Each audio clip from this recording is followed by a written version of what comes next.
تاجر جو متقی ہو، جو سچ بولتا ہو، جو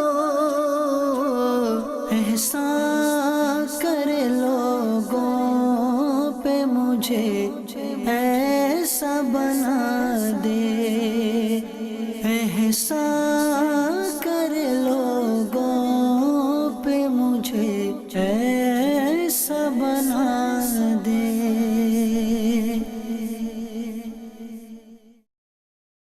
الحمدللہ رب العالمین والصلاة والسلام علی سید المرسلین، اما بعد فاعوذ باللہ من الشیطان الرجیم، بسم اللہ الرحمن الرحیم۔ الصلاة والسلام علیک یا رسول اللہ، الصلاة والسلام علیک یا حبیب اللہ، الصلاة والسلام علیک یا نبی اللہ، وعلی آلک وصحابک یا نور اللہ۔ مدنی چینل کے ناظرین، سلسلہ احکام تجارت کے ساتھ ایک بار پھر حاضر ہیں۔ سب سے پہلے درود پاک کی فضیلت شامل کرتے ہیں۔ نبی کریم صلی اللہ علیہ وسلم کا فرمان ذیشان ہے کہ جسے یہ پسند ہو کہ اللہ تعالیٰ سے اس حال میں ملے کہ اللہ رب العزت اس سے راضی ہو، اسے چاہیے کہ مجھ پر یعنی نبی کریم علیہ السلام پر کثرت کے ساتھ درود پاک پڑھے۔ صلو علی الحبیب صلی اللہ تعالی علی محمد صلی اللہ علیہ وسلم۔ کال شامل کریں گے آپ کی، اور اس کے ساتھ ہی مفتی صاحب کی بارگاہ میں حاضر ہوں گے۔ جی سگی اتار محمد ساجد اتار عرض کر رہا ہوں۔ ماشاءاللہ سلسلہ احکام تجارت جاری و ساری ہے۔ مفتی صاحب کی بارگاہ میں عرض ہے کہ گورنمنٹ کو جو ٹیکس دیا جاتا ہے سب چیزوں کے اندر، تو یہ ٹیکس دینا کیسا؟ الحمدللہ رب العالمین، والصلاة والسلام علی سید الانبیاء والمرسلین، اما بعد فاعوذ باللہ من الشیطان الرجیم، بسم اللہ الرحمن الرحیم۔ ہمارے تاجر کا بس چلے تو ٹیکس کا نام سننا گوارا نہ ہو۔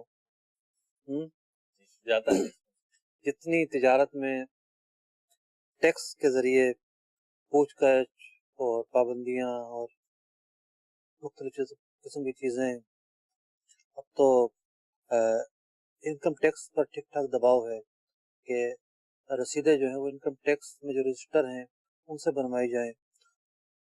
دیکھنے کو تو یہ سب چیزیں مشکل لگتی ہیں، دشوار معلوم ہوتی ہیں، لیکن جو ریاست ہوتی ہے اس کی مثال اس سفینے کی طرح ہوتی ہے کہ جو پانی میں چلا جا رہا ہے۔ کوئی کسی کیبن میں بیٹھا ہوا ہے، کوئی کہیں بیٹھا ہوا ہے، کوئی چلا رہا ہے تو کوئی کام کر رہا ہے، اس میں کوئی اپنی منزل کی طرف رواں دواں ہے۔ اب اس سفینے میں کوئی بھی شخص سوراخ کرے گا تو نقصان سب کو پہنچتا ہے۔ ریاست کے جو محاصل ہیں، ذرائع آمدنی ہیں، وہ کہاں سے ہوتے ہیں؟ ٹیکس اس کا ایک بہت بڑا ذریعہ ہوتا ہے۔ یہی وجہ ہے کہ ریاست مختلف چیزوں پر ٹیکس لیا کرتی ہے، اور ہم بعض اوقات تعریف کر رہے ہوتے ہیں کہ جناب یورپ کا نظام یوں ہے، امریکہ کا نظام یوں ہے۔ ذرا آپ کسی دن معلومات کیجئے کہ وہاں ٹیکس کا ریشو کیا ہے، وہاں سیلریز پر کتنے فیصد ٹیکس کرتا ہے، عام جو پروڈکٹ بیچنے والے بنانے والے ہیں وہ کتنا فیصد ٹیکس دیتے ہیں۔ تو وہاں کی اگر کوئی خوبیاں ہمیں ہمارے سامنے آتی ہیں اور ہم اس کی تعریف کرتے ہیں تو ہمیں یہ بھی سوچنا چاہیے کہ ریاست وہاں کی ریاستوں میں پیسہ کہاں سے آ رہا ہے؟ ٹیکس سے آ رہا ہے۔ اور ہمارے ہاں یہ ہے کہ ہر دوسری جگہ پر دو نمبری کرنے کی کوشش کی جاتی ہے۔ تو ٹیکس لینا ریاست کی ضرورت بھی ہے، مجبوری بھی ہے، اور حکومت کوئی بھی جائز قانون اگر رائج کرتی ہے تو شریعت سے نہ ٹکراتا ہو اس پر عمل کرنا واجب ہوتا ہے۔ ٹیکس لینا کوئی ایسی بات نہیں جو شریعت سے ٹکراتا ہو، ایک بنیادی ضرورتوں میں سے ریاست کے لیے، تو ریاست کے لیے ٹیکس لینا جائز ہے، اور جہاں جہاں ٹیکس دینے کے مواقع دیے گئے ہیں وہاں ٹیکس دیا بھی جائے گا۔ جی اگلی کال دیجیے۔ کام تجارت سلسلہ مرحبا۔ مفتی صاحب آپ کی بارگاہ میں عرض کرنی تھی کہ اگر کسی کی زمین ہو اور تعمیر کرنے والا کوئی دوسرا ہو، یعنی اور جو تعمیر ہوگی وہ دوسرا شخص انویسٹ کرے گا، تو اس صورت میں آپ کیا مدنی پھول ارشاد فرماتے ہیں کہ ان دونوں میں جو معاہدہ کس طرح ہونا چاہیے؟ مگر زمین کسی کی ہے، اگر وہ فوت ہو جاتا ہے، پھر اس کے لواحقین جو معاملات کرتے ہیں، اور پھر جو جس کی اپنی بلڈنگ ہوتی ہے زمین کسی کی، لیکن اس کے مرنے کے بعد یا چھوڑنے کے بعد جو معاملات وہ آؤٹ آف کنٹرول ہو جاتے ہیں، اس حوالے سے مدنی پھول عطا فرمائیے کہ ہمیں ایسے معاملات میں کن باتوں کی احتیاط اور خیال رکھنا چاہیے۔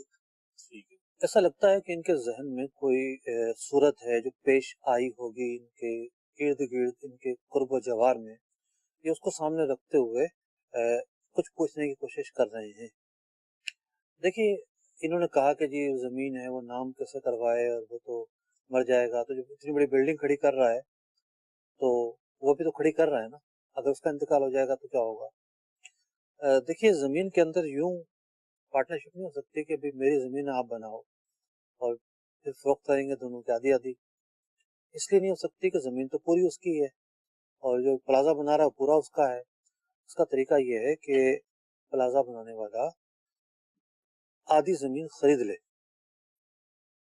مثال کے طور پر ادھار میں خرید لی، صحیح، 1 کروڑ روپے میں خرید لی، ٹھیک، ابھی اس کے بعد 25 لاکھ روپے ہیں، صحیح، 75,000 ادھار کر لے، 75 لاکھ ادھار کر لے، ٹھیک، اور اس 1 کروڑ سے اس کو اپنا پارٹنر بنا لے بلڈنگ میں، ٹھیک، کہ تمہارے پاس اب جو پیسے آ رہے ہیں، جی، بلڈنگ بنے گی 2 کروڑ کی، صحیح، 1 کروڑ تم ملاؤ، 1 کروڑ میں ملاتا ہوں، ٹھیک، اب کیا ہوا، پلاٹ میں دونوں برابر، جی، اور بلڈنگ میں، عمارت میں بھی دونوں برابر، ٹھیک، معاملے کا حل موجود ہے۔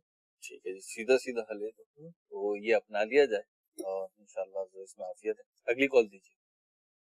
مجھے سوال یہ ہے کہ ایک کمیٹی ڈالی جاتی ہے، ویسی کہتے ہیں، اس کمیٹی کے کل ممبر ہوتے ہیں 400، نکلتے ہیں 40 نام، ہر مہینے ایک نام نکلتا ہے، باقی جو 360 ممبر بچتے ہیں ان کو آخر میں ان کی جتنی مجموعی رقم جمع ہوتی ہے وہ یہ لٹائی جاتی ہے۔ جو 40 نام نکل جاتے ہیں تو ان کی جو کمیٹی جمع نہیں کرواتی ہے، یعنی کہ کہتے ہیں لاسٹ جی آپ کی نکل گئی، آپ کی ہو گئی، باقی وہ لاسٹ میں جو 360 ممبر ہوتے ہیں وہی رقم ادا کر دی جاتی ہے، اس کی جمع ہوتی ہے۔ آیا ایسی کمیٹی جائز ہے کہ ناجائز ہے؟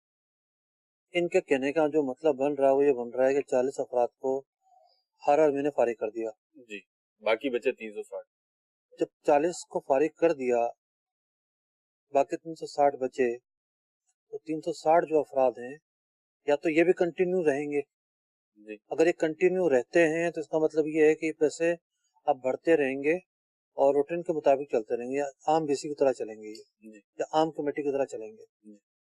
لیکن جو 40 والے تھے وہ ذرا اس میں آئے، پیکج میں آئے، جی، اور وہ 1 قسط ڈالی پوری بی سی لے گیا، 2 ڈالی پوری لے گیا، جی، 3 ڈالی پوری لے گیا، جی، ایسے 40 میں، اور یہ 400 آدمیوں کو اس لیے جمع کیا گیا ہے کہ لالچ یہ دیا گیا ہے کہ آپ ان 400 میں سے 40 ہو سکتے ہیں، جی، جو 1 بی سی بھر کے پوری بی سی لے جا سکتا ہے، جی، تو یہ اعلیٰ درجے کی سٹے بازی ہے، جی، کہ سب کو اس لیے جمع کیا ہے کہ 40 کے نام، حرص دلائیے، لالچ دیا، 40 کے جو نام ہیں وہ پیسے کم ڈال کے زیادہ لے جائیں گے، وہ پیسے کم ڈال کے وہ زیادہ پیسے لے جائیں گے، جی، تو یہ سٹے بازی ہے، یہ مطلب کہ سود کا معاملہ ہے۔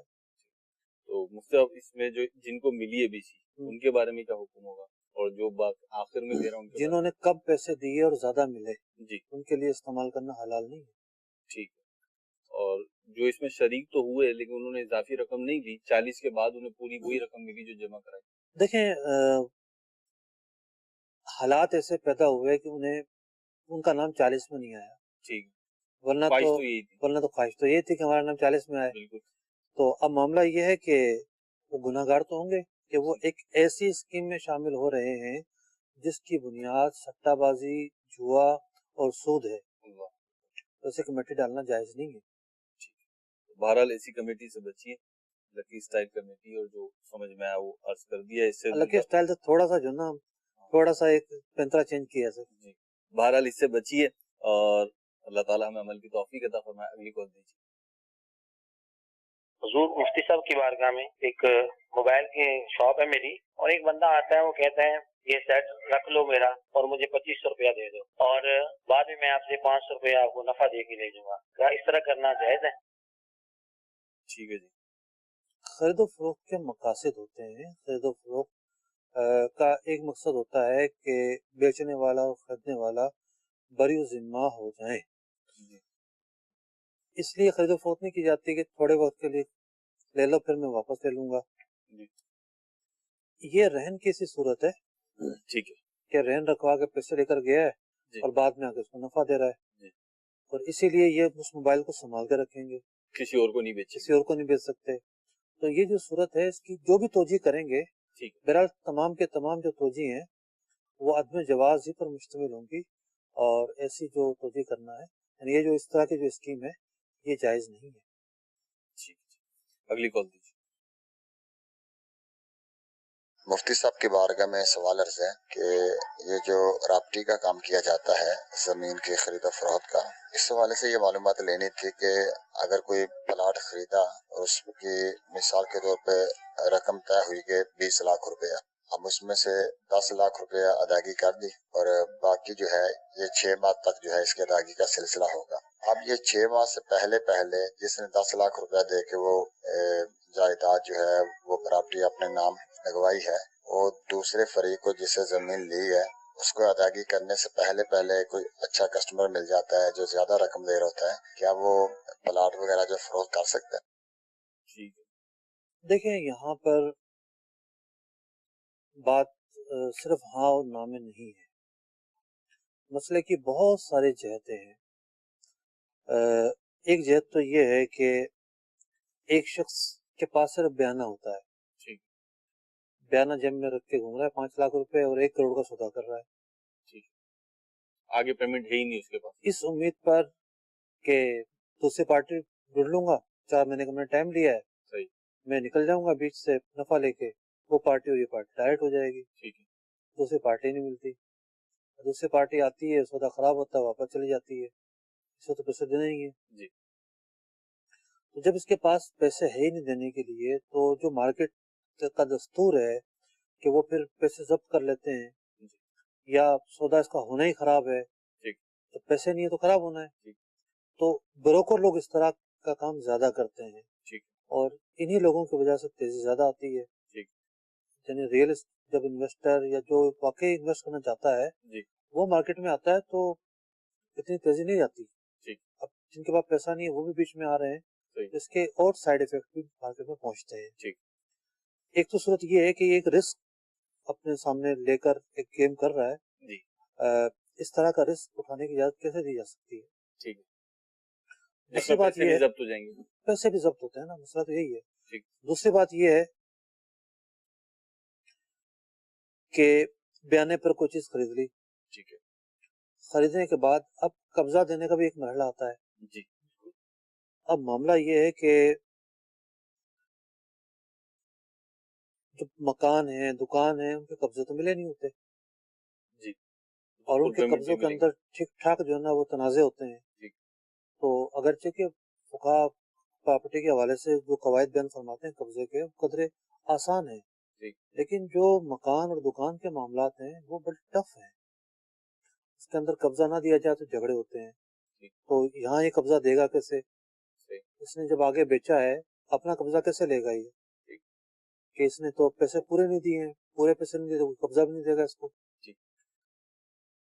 तीसरी चीज ये होती है कि ठीक है प्लाट है, प्लाट पर कब्जे का मामला भी नहीं है, ठीक, इसके बाद पैसे भी हैं, पूरे पैसे भी दे सकता है, ठीक, पूरे पैसे दे सकता है, और वो दुकान मकान भी नहीं है और प्लाट है, तो उसको ये है कि पूरी पेमेंट देने से पहले आगे बेचा जा सकता है, क्योंकि जाबो कबूल से इंतकाल मिल्कियत हो जाता है और जो प्लाट है उसमें कब्जे की जरूरत भी नहीं होती, जबकि वो मुतय्यन हो, नॉमिनेट हो, शहर में हो, ये देख चुका हो, ये तमाम चीजें पाई जाएं, अब कब्जे की जरूरत भी नहीं है, तो ये आगे बेच सकता है। तो ये 3-4 सूरतें बनी, एक सूरत की इजाजत दी है।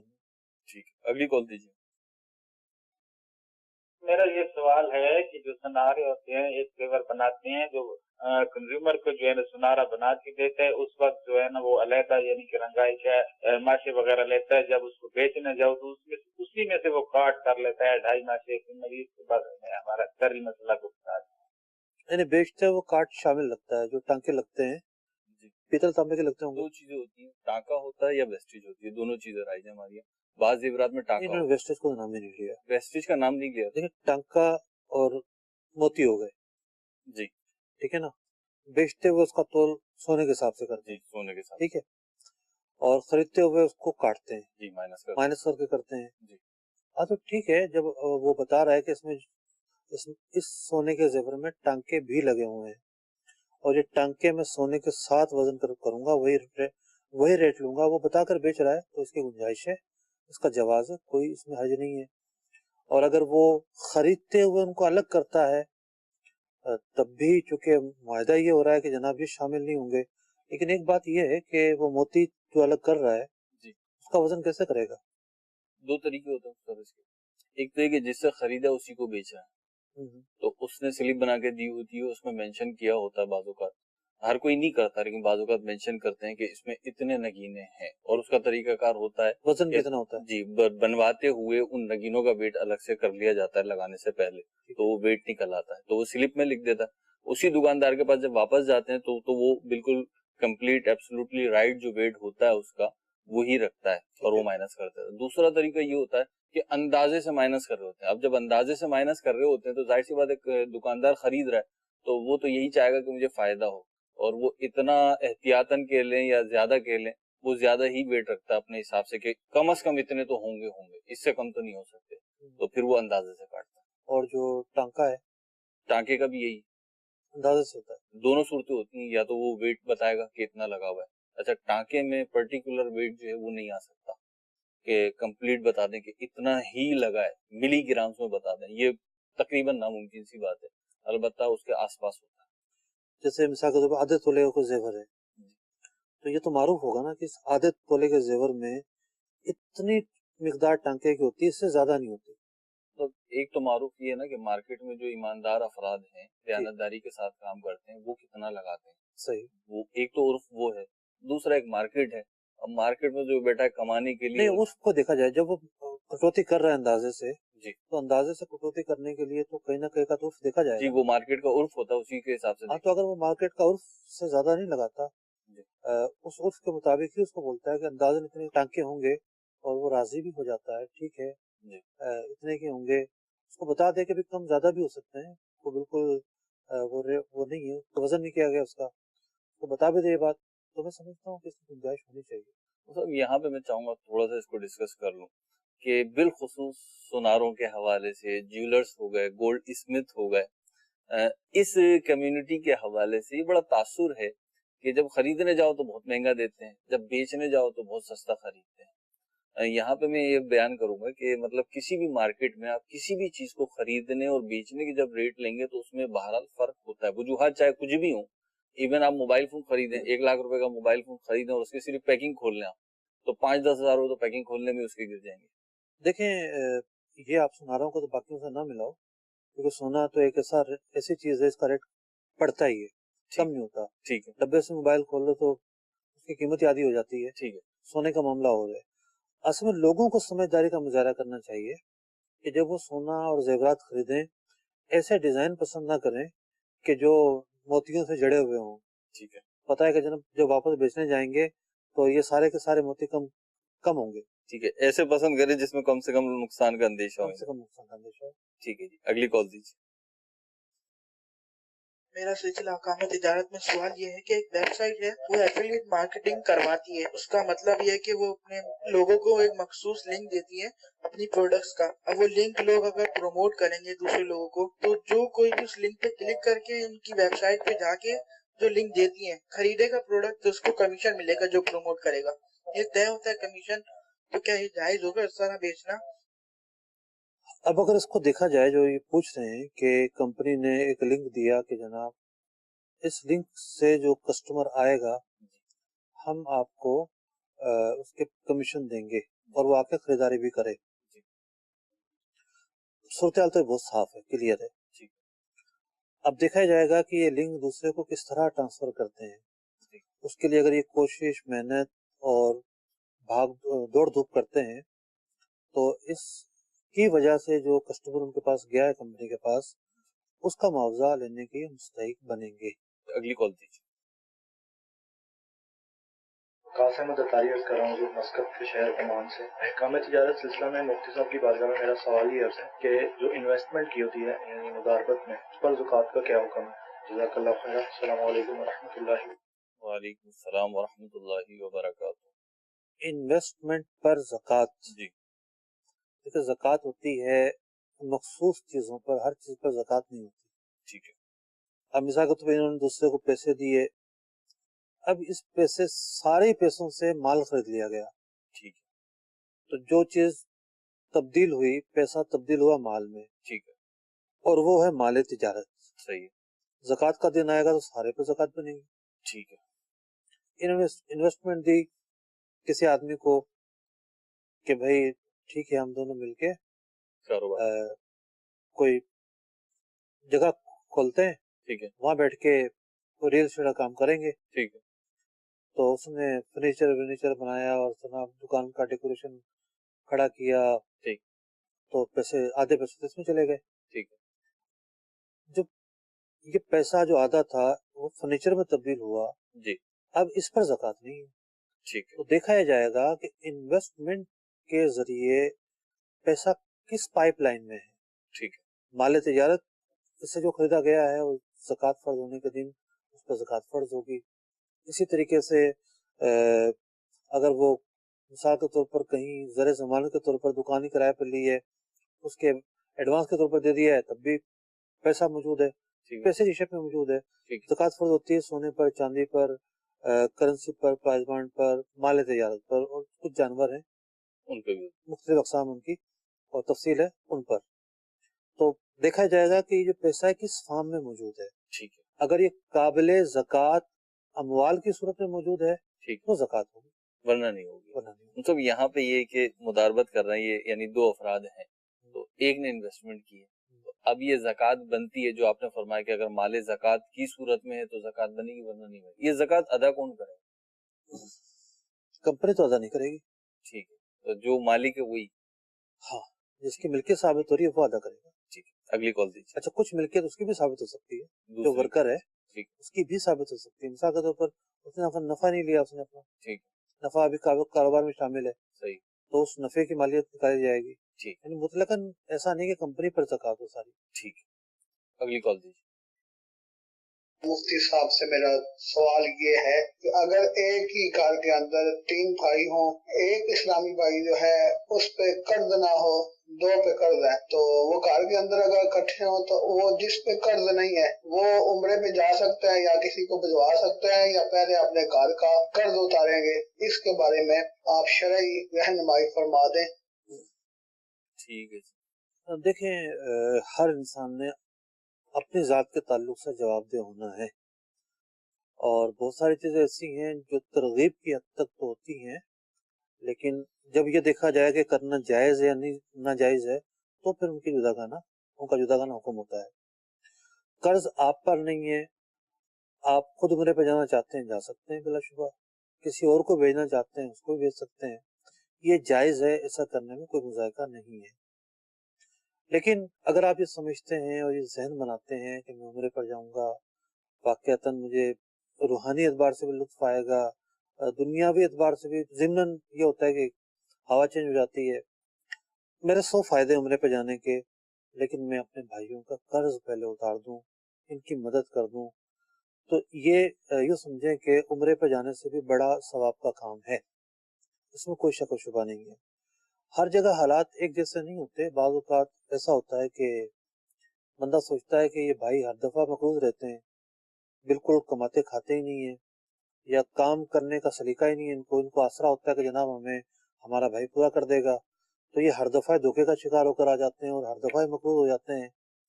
तो यूं भी मुमकिन है कि भाई का तजुर्बा इतना ज़्यादा हो गया हो कि वो ये कहे कि आप इन्हें अपने पाँव पे खड़ा होने दें और हालात को खुद सामना इनको करना चाहिए, तो वो एक जुदागाना कैफियत हो गई। सही, ऐसा भी होता है बाज़ औक़ात, लेकिन आम हालात के अंदर अपने भाई हैं, देखना चाहिए, उनकी खबरगिरी हो सकती है तो खबरगिरी की जाए। तो आपने फिक्री पहलू भी इसका बयान कर दिया, अखलाकी पहलू भी बयान कर दिए। यहाँ पे एक कंडीशन ये भी होती है कि आपने तो दोनों सूरतें बयान की, लेकिन अवाम में बाज़ औक़ात ये होता है कि जो मकरूज है बिलफर्ज में मकरूज हूँ और मेरे भाई को उम्रे पे जा रहा है मेरा भाई, तो अब मैं तरह तरह की बातें बनाऊंगा कि भाई का ख्याल नहीं है, दिल सिया हो गया, खून सफेद हो गया, यूं हो गया, यूं हो गया, तो क्या मुझे ये राइट है इस तरीके की बातें करने? देखिए, कुरान पाक में फरमाया गया, ला तज़िरु वाज़िरतुन विज़रा उख़रा, कोई भी जो आदमी है तो दूसरे का बोझ नहीं उठाएगा, हर आदमी ने अपना ही बोझ उठाना है। اپنے کیے کا وہ ذمہ دار ہے. ہمارے ہاں جو یہ باتوں کی کھچڑی بنتی ہے نا، گھر کے گھر تباہ کر دیتی ہے، معاشرے میں لوگوں کی عزتیں خراب کر دیتی ہے. کرنا کچھ نہیں ہوتا، باتوں کی کھچڑی پکا کر رکھتے ہیں. تو اگر کوئی آدمی جواب دہ نہیں ہے، اس پر ضروری نہیں ایسا کرنا، اور وہ نہیں کر رہا، تو وہ ملامت کا مستحق کیسے ہو سکتا ہے؟ یعنی یہ پورے فقہی اصول اور ضوابط ہیں، پورا ایک موضوع ہے کہ کس طرح کے کاموں پر ملامت کی جا سکتی ہے، کس طرح کے کاموں پر نہیں کی جا سکتی. ہمارے ہاں خطیب صاحبان بعض اوقات جو ہے وہ ملامت کر رہے ہوتے ہیں، یہ کام یہ ہو گیا، لوگوں کو شرم آنی چاہیے، یوں ہونا چاہیے، حالانکہ وہ کام ایسا ہے نہیں اس پر ملامت بنے. لوگوں کو اختیار ہے وہ کچھ کرنے کا. پورا ایک موضوع ہے کہ ملامت جو ہے وہ کہاں بنتی ہے، کہاں نہیں بنتی. اگلی کال دیجیے. تنویر اتاری عرض کر رہا ہوں، حضرت مفتی صاحب کی بارگاہ میں عرض تھا کہ اگر ٹھیکیدار پیسے کھائے لیبر کے، کیا وہ پھر کوئی سامان اس کو اٹھا سکتا ہے؟ ٹھیکیدار پیسے کھائے لیبر، یہ کہنا چاہ رہے ہیں ٹھیکیدار نے جو ہے لیبر کے پیسے نہیں دیے، لیبر کو بھی غصہ آ گیا، اس کے اوزار سب اٹھا کے گھر لے آیا. ٹھیک ہے، لیکن اتنے شریفانہ انداز میں سوال پوچھا انہوں نے کہ بڑی مشکل سے ذہن گیا کہ پوچھنا کیا چاہ رہے ہیں. یعنی مفتی صاحب کا کام دو ہوتے ہیں، ایک آپ کی کالز کو سوال کو سمجھنا اور پھر جواب بھی دینا. دیکھیے بہتر یہ ہے کہ ٹھیکیدار پر کلیم کریں، اس کو باور کروائیں کہ جناب آپ نے ہمارے پیسے دینے ہیں، آپ ہمارے پیسے دیں، ورنہ یہ ہوگا کہ جو چیز آپ اٹھائیں گے تو کیا گارنٹی ہے کہ وہ اتنی مالیت کی ہو جتنے اس کے پیسے ہیں. اور پھر لوگوں کو سمجھ نہیں آتی بات، وہ کہیں گے کہ جناب ہم نے تو آپ کی چوری پکڑ لی ہے، تو آپ کلیم کر رہے ہیں کہ آپ نے تو میرے پیسے دینے تھے، میں نے اٹھا لیا ہے. سیدھا سیدھا تہمت آئے گی ان کے اوپر. تو یوں اس طریقے سے خود بخود معاملات ڈیل نہ کریں، یہی زیادہ بہتر ہے. پیسے نکلتے تو اس سے پیسے مانگیں، نہیں دیتا تو کسی اور ٹھیکیدار کو پکڑیں. یوں چیزیں لے جانا یہ بہت سارے جو فساد کا دروازہ اس کو کھولے گا. ابھی بیچارے کیا کریں، یعنی آپ تو فرما رہے ہیں کہ کلیم کریں، لیکن بعض اوقات ہوتا ہی کہ اب وہ یہ بتا رہے ہیں ٹھیکیدار کا معاملہ ہے، یہ تو اس کے ماتحت ہی ہوئے، تو اب یہ کلیم کریں گے، ان کا کلیم سنے گا کون، کہاں جائیں گے. بعض اوقات ایسا ہوتا ہے کہ مطلب اب جو میں سمجھاؤں سوال کو کہ 2-4-5 ہزار روپے کا معاملہ ہوتا ہے، اگر کہیں پہ کلیم کرنے جائیں گے بھی تو اولن تو ہوگا نہیں، اور اگر ہوگا تو پھر اس سے زیادہ تو خرچ ہو جائیں گے. کلیم سمرات یہی ہے نا کہ کسی اور کے پاس جانا ہے، اسی سے مانگتے رہیں، یاد دلاتے رہیں، یاد دہانی ہوتی رہے گی تو ہو سکتا ہے وہ دے دے. اچھا میں ایک اور پہلو پر گفتگو کرنا چاہ رہا تھا. میں ایک تاجر کی جو زندگی ہے، تاجر کی زندگی تجارت میں، کام کاج میں، اہداف میں، یوں کرنا ہے، یہاں پہنچنا ہے، یہاں تک جانا ہے، ان تمام کاموں میں جو ہے وہ صرف فوری ہوتی ہے. اور یہ تاجر کی زندگی ہوتی ہے، سب کچھ زندگی جو ہے وہ یوں چل رہی ہوتی ہے. میں ایک تاجر کے جنازے میں شرکت کر کے آ رہا ہوں. میرے بہت اچھے دوست تھے، 18-20 سال سے شناسائی تھی، تعلق تھا، یعنی بہت چھوٹے لیول سے انہوں نے کام شروع کیا، یعنی چھوٹی موٹی نوکری سے، اور کرتے کرتے اللہ تعالیٰ نے برکت دی، اور یہاں تک کہ چھوٹی سی فیکٹری ڈالی اپنی، اچھا گھر بھی بنایا. لیکن 4-5 سال اس گھر میں رہ پائے. اچانک ہارٹ اٹیک ہوا، یا کیا وجہ بنی، اچانک ان کا انتقال ہو گیا. نماز پڑھی انہوں نے، نماز پڑھ کے مصلے پہ ہی تھے، اٹھ نہیں پائے. تو میں یہ سوچتا رہا کہ انسان دنیا کے اندر اتنا تیزی سے دوڑتا چلا جا رہا ہوتا ہے، تو بعض اوقات وہ اپنی موت کو بھول جاتا ہے. کہ وہ میرے دماغ میں یہ گھوم رہا ہے کہ بچوں کا کیا ہوگا. ظاہر بات ہے، ہاں باپ سر پہ تھا تو بچوں کو کا سارا ہی باپ ہوتا ہے، بچوں کا کیا ہوگا. اچانک انتقال پہ چھوٹے چھوٹے بچے ہیں، کاروبار کیسے چلے گا، کون سنبھالے گا.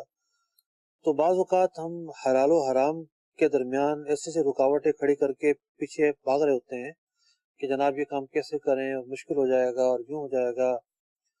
لیکن جب روح چلی جاتی ہے تو بندہ بے بس ہو جاتا ہے، سب کچھ ختم ہی ہو گیا، کچھ ختم.